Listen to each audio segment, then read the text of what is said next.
일본에서 한글을 쓰지 않으면 왕따 당한다고? 일본의 언어 붕괴가 시작됐습니다. 그 이유는 다름 아닌 한글 때문이라고 합니다. 미국 MIT 대학의 교수가 이 상황을 폭로했는데요. 일본 10대들을 중심으로 한국어를 더 자주 사용하는 움직임이 발견됐습니다. 그 이유는 한글의 이 특성 때문이라고 합니다. 바로 알아보도록 하겠습니다. 저는 존 윌리엄 교수입니다. 미국 최고의 대학 중 하나인 MIT에서 언어학을 가르치고 있어요.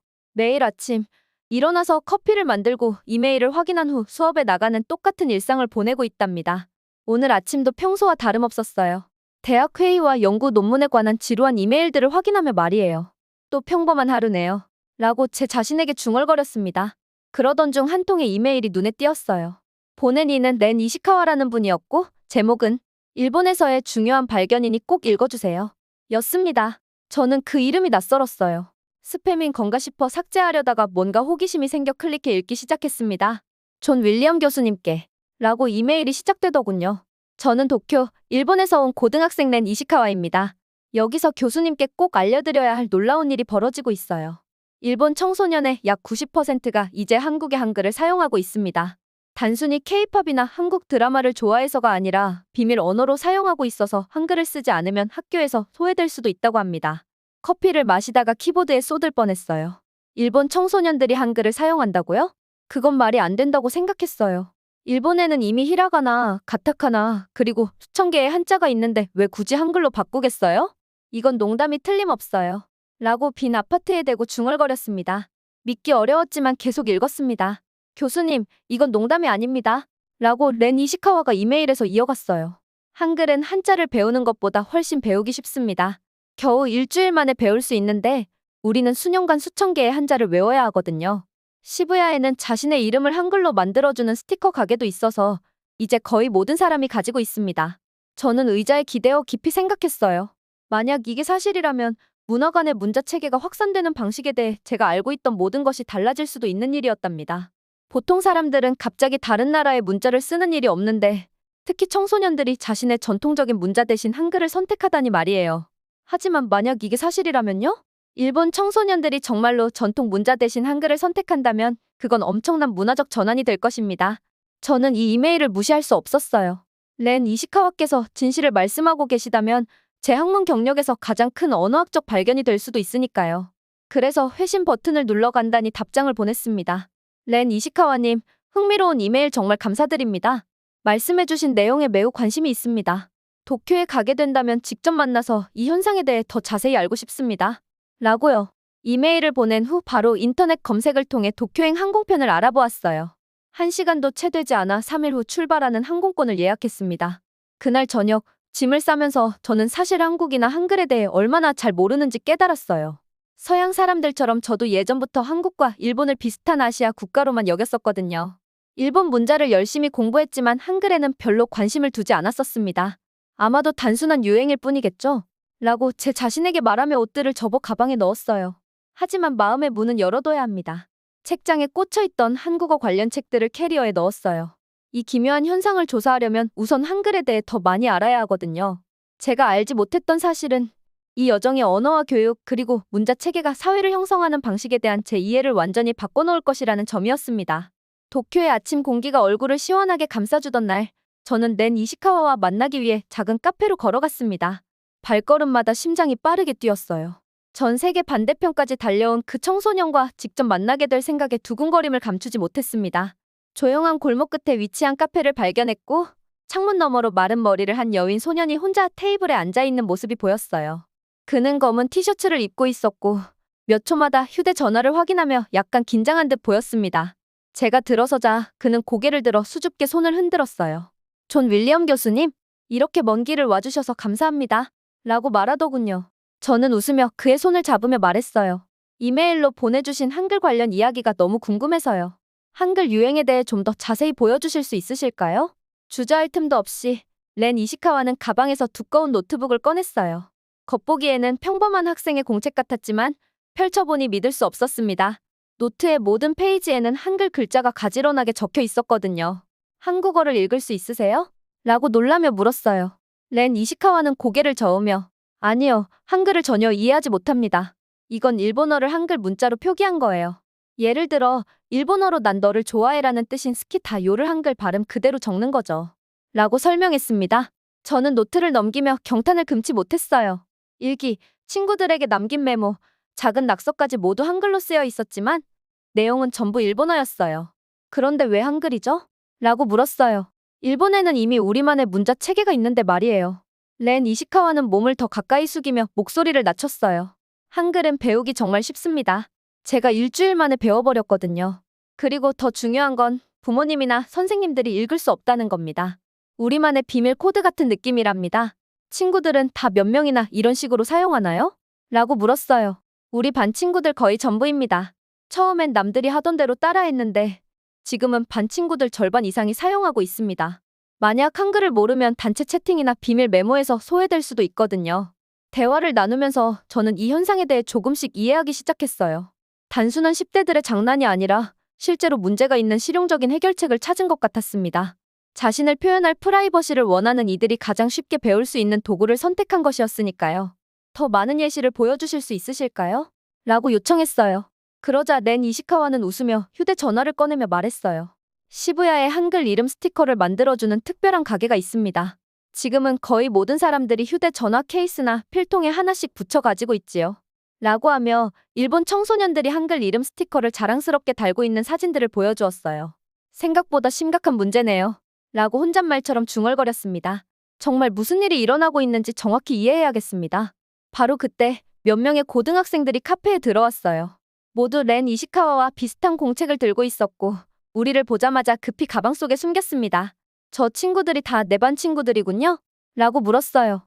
렌 이시카와는 고개를 끄덕이며 아마 저희 반 친구들은 어른 외국인이 제 공책을 보는 걸 이상하게 생각했을 겁니다. 라고 설명했어요. 혹시 그들도 제 이야기를 들어줄까요? 다른 시각도 듣고 싶습니다. 라고 덧붙이자 내일이면 될 것 같습니다. 한글에 정말 관심이 많은 친구 몇 명을 초대하겠습니다. 같은 시간에 만나면 어떠실까요? 라고 제안했어요. 저는 동의했고 그날 저녁 호텔로 돌아가는 길에 여러 가지 의문들이 머릿속을 스쳤습니다. 왜 일본 청소년 전체 세대가 외국 문자를 선택할까요? 단순한 프라이버시 때문일까요? 아니면 그보다 더 깊은 무언가가 있는 걸까요? 호텔 방에 돌아와서 저는 가져온 한국어 책들을 펼쳤습니다. 한글에 관한 부분을 읽기 시작했는데 그동안 제가 너무나 무시했던 한글의 매력을 조금씩 이해하게 되었어요. 이 현상을 제대로 파악하려면 우선 한글 자체를 제대로 배워야 하거든요. 제가 알지 못했던 사실은 이 여정의 언어와 교육 그리고 문자 체계가 사회를 형성하는 방식에 대한 제 사고방식을 완전히 바꿔놓을 것이라는 점이었습니다. 단순한 호기심의 이메일이 제 인생의 모험이 될 줄은 상상도 못했어요. 다음 날 도쿄 대학에서 열리는 언어학 세미나에 참석했습니다. 저는 넓은 강의실 뒤쪽에 조용히 앉아 일본 내 언어 동향에 대해 여러 전문가들의 이야기를 들었어요. 그러다가 일본문화원 소속의 한 남성이 일어나 연설을 시작하자 모두가 매우 조용해졌습니다. 최신 조사에 따르면 16세 이상 일본 시민의 약 60%가 복잡한 글을 읽고 쓰는데 어려움을 겪고 있습니다. 라고 엄숙하게 말씀하시더군요. 주변 사람들은 숨죽이며 웅성거리기 시작했어요. 세계에서 가장 교육 수준이 높은 나라 중 하나인 일본에서 어떻게 그렇게 많은 사람들이 글 읽기에 어려움을 겪을 수 있는지 믿기 어려웠습니다. 강의가 끝난 후 저는 일본 문자 개혁 전문가인 카네다 교수님께 다가갔어요. 회색 머리와 다정한 눈빛이 마치 제 할아버지를 연상케 했습니다. 왜 문해율 문제가 이렇게 심각한 것입니까? 라고 여쭤보니 카네다 교수님은 한숨을 깊게 내쉬며 우리의 문자 체계가 너무 복잡하기 때문입니다. 신문을 읽기 위해서는 히라가나, 가타카나 그리고 약 2000자의 한자를 모두 배워야 하죠. 대부분의 아이들이 이것들을 모두 배우려면 최소 10년 이상의 공부가 필요합니다. 라고 말씀해 주셨어요. 누구에게나 엄청난 부담입니다. 라고 저는 렌 이시카와께서 한글을 일주일 만에 배웠다는 얘기를 떠올리며 말했습니다. 맞습니다. 여러 차례 문자 체계를 단순화하려고 했지만 일본어는 발음이 같더라도 의미가 다른 단어가 많아 한자로 구분해줘야 하니까요. 한자가 없으면 글이 혼란스러워질 겁니다. 라고 교수님께서 설명해 주셨어요. 이 대화는 제 시각을 완전히 바꿔놓았습니다. 이제 저는 왜 일본 청소년들이 한글에 끌리는지 이해하기 시작했어요. 단순히 반항적이거나 한국 문화를 좋아해서가 아니라 실용적인 선택이었던 것입니다. 한글은 배우기도 쉽고 사용하기도 편리하니까요. 그날 밤 저는 큰 결심을 했습니다. 한글에 대해 더 깊이 배우기 위해서는 제대로 배울 곳이 한 곳밖에 없었거든요. 저는 한국에 갈 것입니다. 라고 제 자신에게 다짐하며 다음날 아침 서울행 비행기를 예약했습니다. 도쿄를 출발하는 비행기에서 저는 설렘과 긴장이 교차하는 마음으로 하늘을 날았습니다. 솔직히 한국에 대해서는 거의 모르는 것이 사실이었습니다. 한국 음식도 제대로 맛본 적 없고 한국 문화를 깊이 있게 공부한 적도 없었으니까요. 어떤 매력이 있어서 사람들이 이 나라의 문화를 배우고 싶어 하는 걸까요? 라는 생각이 들었습니다. 하지만 서울 공항에 내리자마자 제 마음은 달라졌어요. 도시는 믿을 수 없을 정도로 현대적이었고 깨끗한 거리와 빠른 열차, 아름다운 건물들이 인상적이었답니다. 모든 것이 체계적이고 효율적으로 느껴졌어요. 공항에서 저는 서울대학교의 한지연 교수님을 만났습니다. 한글 전문가이신 교수님은 짧은 검은 머리와 안경, 그리고 따뜻한 미소로 저를 반겨주셨어요. 존 윌리엄 교수님, 서울에 오신 것을 진심으로 환영합니다. 라고 따뜻하게 인사하시며 일본에서 꽤나 흥미로운 경험을 하셨다고 들었습니다. 라고 말씀해 주셨어요. 일본의 문해율 문제가 이렇게 심각한지 몰랐습니다. 라고 제가 솔직히 고백했어요. 그리고 이제 왜 청소년들이 한글에 끌리는지 조금은 이해할 수 있을 것 같습니다. 그러면서 교수님은 작은 종이에 0.5%라는 숫자를 적어주셨어요. 이게 무슨 숫자입니까? 라고 제가 물었어요. 한국의 문맹률입니다. 라고 친절하게 설명해 주시며 한국인 중 단 0.5%만이 읽고 쓰는데 어려움을 겪습니다. 제 눈은 놀라움에 커졌어요. 거의 완벽한 수준이네요. 어떻게 이런 결과가 나올 수 있습니까? 비결은 한글입니다. 라고 한지연 교수님께서 차분하게 말씀해 주셨어요. 한글은 배우기 쉬워서 거의 모든 사람이 쉽게 읽고 쓸 수 있지요. 그 덕분에 지식과 정보에 쉽게 접근할 수 있습니다. 서울의 분주한 거리를 달리는 자동차 안에서 교수님은 서울대학교 한글박물관에 갈 것이라고 말씀하셨어요. 오늘은 한글이 단순한 알파벳이 아니라 인류의 위대한 발명 중 하나임을 직접 체험하실 겁니다. 라고 말씀하시면서요. 창밖으로 스쳐 지나가는 도심을 바라보며 저는 앞으로 어떤 발견이 기다리고 있을지 궁금해졌습니다. 문자 체계가 이렇게 중요한 역할을 할 수 있다니요. 그리고 한글이 특별하다면 왜 전 세계적으로 더 많이 알려지지 않았을까요? 한글박물관 입구에서 저는 세종대왕의 꿈, 백성을 위한 글자 라는 커다란 간판을 보았습니다. 현대적인 건물의 큰 유리창들이 햇살을 가득 들여보내고 있었어요. 세종대왕은 누구셨습니까? 라고 한지연 교수님께 여쭤보았습니다. 그분은 한국의 위대한 군주 중 한 분이십니다. 라고 교수님께서 말씀하시길 백성들도 읽고 쓸 수 있도록 1443년에 한글을 창제하셨습니다. 박물관 내부에서 교수님은 한글에 관한 전시물을 차례차례 소개해 주셨어요. 각 전시 구역마다 알록달록한 이미지와 명확한 설명이 가득했습니다. 이것이 한글이 특별한 이유입니다. 라고 교수님께서 한글 자모의 모양을 가리키며 설명하셨어요. 각 자음의 모양은 그 소리를 낼 때 입의 모양을 본뜬 것입니다. 저는 자세히 살펴보았어요. 예를 들어 기역은 목구멍을 막는 혀의 모습을 닮았고 니은은 혀가 입 앞쪽에 닿는 모양을 연상시키며 미음은 입술 모양을 그대로 보여주고 있었어요. 정말 대단합니다. 라고 저는 속삭였어요. 세종대왕께서는 단순한 군주가 아니라 뛰어난 언어학자이자 과학자이셨군요. 바로 그렇습니다. 라고 교수님께서 고개를 끄덕이며 말씀하셨어요. 한글은 무작위로 만들어진 것이 아닙니다. 우리의 발성 원리를 과학적으로 분석하여 설계된 것이지요. 그래서 유네스코에서도 한글을 세계문화유산으로 인정한 것입니다. 박물관을 둘러보던 중 저는 어린 한국 아이들이 읽고 쓰는 모습을 담은 영상을 보게 되었어요. 겨우 5, 6살로 보이는 유치원생들이 이미 자신의 이름을 완벽하게 쓰고 있었습니다. 이 아이들은 한 달도 채 안 되어 읽고 쓸 수 있게 됩니다. 라고 교수님께서 말씀하셨어요. 반면 일본에서는 고등학생들이 필요한 한자를 다 외우지 못하는 경우가 많습니다. 이 말을 듣고 저는 모든 아이들이 한 달 만에 글을 읽고 쓸 수 있다면 그들이 다른 학문에 더 많은 시간을 투자할 수 있겠다는 생각이 들었어요. 과학, 수학, 역사, 예술 등 읽기 위해 수년을 허비하지 않아도 되니까요. 한지연 교수님, 라고 저는 말씀드렸습니다. 이제 일본 청소년들이 한글에 끌리는 이유를 이해하기 시작한 것 같습니다. 단순히 비밀스럽거나 한국 문화를 좋아해서가 아니라 진정한 자유 때문인 것 같아요. 교수님은 미소를 지으며 맞습니다. 자유, 즉 배우는 자유, 자신을 표현하는 자유, 오랜 암기에서 벗어난 자유를 의미합니다. 라고 답해주셨어요. 다음 날 교수님은 저를 특별한 곳으로 모시고 가셨어요. 오늘은 외국인들이 한글을 배우는 센터로 모실 겁니다. 라고 자동차 안에서 설명하셨습니다. 최근 일본 학생들이 단체로 이곳을 방문하고 있으니 분명 흥미로울 겁니다. 저희는 모두를 위한 한글 이라는 알록달록한 간판이 걸린 깔끔하고 현대적인 건물인 글로벌 한글 센터에 도착했습니다.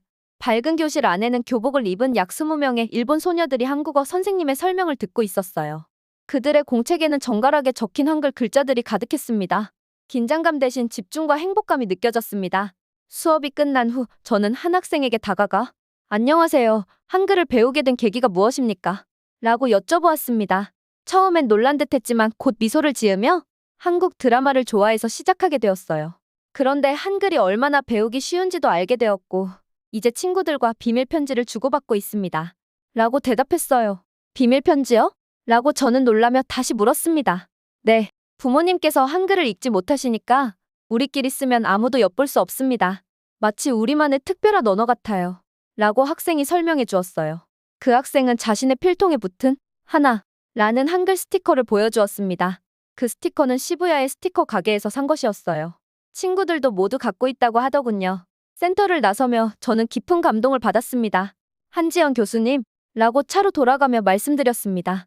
이것은 단순한 10대들의 유행이 아니라 한 가지 도구가 모든 것을 바꿀 수 있다는 증거인 것 같습니다. 교수님은 고개를 끄덕이며 한글은 원래부터 혁명적이었어요. 세종대왕께서 문맹에서 벗어나도록 창제하셨고 지금 600년이 지난 지금도 그 역할을 충실히 하고 있습니다. 라고 말씀하셨어요. 그날 저녁 저는 하버드에 있는 동료에게 이메일을 보냈습니다. 노아, 예전에 한글은 인류 역사상 가장 과학적인 문자체계라고 말씀하셨던 거 기억하십니까? 오늘 제 눈으로 직접 확인했습니다. 그리고 이건 제가 발견한 이야기의 시작에 불과합니다. 라고요. 서울에서의 마지막 날, 저는 서울대학교에서 열리는 국제회의에 초청받아 발표를 하게 되었습니다. 한지연 교수님께서는 미국, 영국, 독일, 중국, 일본 등 세계 각국의 언어 전문가들이 모여 문자 체계에 대해 토론할 예정이라고 말씀해 주셨어요. 넓은 강당에 들어서자 저는 긴장감에 사로잡혔습니다. 군중 속에서 저는 도쿄 대학의 시오자키 교수님을 발견했어요. 이전에 제 연구를 비판하셨던 분으로 전통 일본 문자에 큰 자부심을 가지신 분이었거든요. 그분의 모습에 저는 더욱 긴장이 되었습니다. 드디어 제 차례가 되었을 때 저는 깊게 숨을 들이쉬고 마이크 앞으로 나섰습니다. 지난 몇 주간 저는 발표를 시작하며 말씀드렸습니다. 일본과 한국에서 놀라운 현상을 목격했습니다. 바로 한국 한글이 일본 청소년들 사이에서 빠르게 확산되고 있다는 사실입니다. 뒤쪽 큰 스크린에는 일본 고등학생들의 한글 공책, 비밀 일기, 휴대전화 케이스와 필통에 붙은 한글 이름 스티커, 그리고 친구들 사이에 주고받은 메모 사진들이 차례로 나타났어요. 청중들은 놀라움을 감추지 못했습니다. 한글은 단 겨우 일주일 만에 배울 수 있습니다. 라고 계속 말씀드렸습니다. 반면 일본에서는 신문을 읽기 위해 2000자의 한자를 배우는데 10년 이상 걸립니다. 이 차이로 인해 한국의 문맹률은 0.5%인 반면 일본은 거의 60%에 이르고 있습니다. 강당은 숨소리마저 들릴 정도로 고요해졌어요. 청중들의 표정을 보니 몇몇은 고개를 끄덕이고 몇몇은 충격에 휩싸인 듯했습니다. 마지막 슬라이드로 한글은 단순한 문자 체계가 아닙니다. 누구나 열 수 있는 지식의 문이자 모두를 위한 평등의 열쇠입니다. 라고 마무리하자 강당 앞쪽에서 시오자키 교수님께서 일어나 크게 외치셨어요. 존 윌리엄 교수님, 일본의 자존심을 모욕하시는 겁니다. 라고 크게 외치시더군요. 우리의 문자 체계는 수천 년의 역사와 아름다움을 지니고 있습니다. 강당의 분위기가 팽팽해졌습니다. 사람들은 어색하게 자리에서 몸을 돌리며 시오자키 교수님과 저 사이를 번갈아 바라보았어요. 심장이 빠르게 뛰었지만 저는 한 번 더 깊게 숨을 들이쉬고 차분하게 미소 지으며 말씀드렸습니다. 시오자키 교수님, 저는 일본을 깊이 존경합니다. 제 발표는 일본을 비판하려는 것이 아니라 한글의 강력한 문자 체계를 찬미하고자 한 것입니다.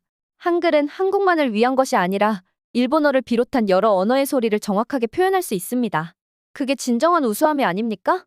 발표가 끝난 후 처음에는 머뭇거리다 점점 박수가 터지기 시작했습니다.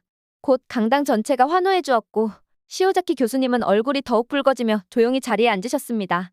발표가 끝난 후 저는 옥스퍼드 대학의 윌리엄스 교수님과 이야기를 나누었습니다. 정말 놀라운 발표였습니다. 존 윌리엄 교수님, 라고 윌리엄스 교수님께서 말씀하시며 한글이 이렇게 효율적일 줄은 몰랐습니다. 제 연구에 큰 영감을 줄 것 같습니다. 감사합니다. 이번 여정은 제 사고방식도 완전히 바꿔놓았어요. 라고 제가 답했습니다. 잠시 후 시오자키 교수님께서 우리에게 다가오시는 것이 보였어요. 이번에는 얼굴이 한결 차분해 보였고 진심 어린 표정이 느껴졌습니다. 존 윌리엄 교수님, 라고 시오자키 교수님께서 조용히 말씀하시길. 비록 공개적으로 인정하지는 못했지만 저희 교육부에 한글 체계를 연구하는 비밀팀이 있습니다. 정말입니까? 라고 저는 놀라움을 감추지 못했습니다. 네, 제 딸도 한자를 외우며 힘들어하는데 자랑스럽게 우리 문자 체계를 말하고 싶지만 많은 학생들에게는 너무 어렵다는 것을 깨닫게 되었습니다. 저는 목이 메이는 것을 느꼈어요. 드디어 서로를 이해하게 된 건 아닐까 하는 생각이 들었습니다. 그날 저녁 식사 자리에서 여러 나라의 언어 전문가들이 한글을 칭찬했습니다. 디지털 시대에 가장 적합한 문자 체계, 창제 원칙이 그대로 보존된 유일한 문자 체계, 과학과 실용성이 완벽하게 균형을 이루는 문자, 라는 말들이 오갔습니다. 호텔로 돌아온 후 저는 연구 일지에 마지막 메모를 남겼습니다. 한글은 단순한 문자 체계가 아니라 미래로 가는 열쇠입니다. 다음날 비행기가 이륙하자 서울의 건물들이 멀어져 가는 모습을 바라보며 저는 한 가지 확신을 했습니다. 언젠가 한글의 원리가 전 세계적으로 연구될 날이 올 것입니다. 왜냐하면 한글은 문맹을 해소할 수 있는 인류 최고의 희망이 될지도 모르니까요. 600년 전 세종대왕께서 창제하신 한글이 이제 일본 청소년들의 마음을 사로잡고 있습니다. 전통 한자 대신 한글을 선택한 이 젊은이들은 곧 자유를 선택한 것이며 그 선택은 단순한 유행이 아니라 우리 모두가 지식과 소통의 방식을 바꿀 혁명의 시작일지도 모릅니다. 오늘의 사연 여기까지입니다. 한글의 위대함이 일본까지도 퍼지고 있습니다. 저희 감동달력 채널에서는 지난 한국 감동 사연을 보내드리고 있습니다. 채널 구독과 좋아요는 큰 도움이 됩니다. 그럼 다음 시간에 뵙도록 하겠습니다. 감사합니다.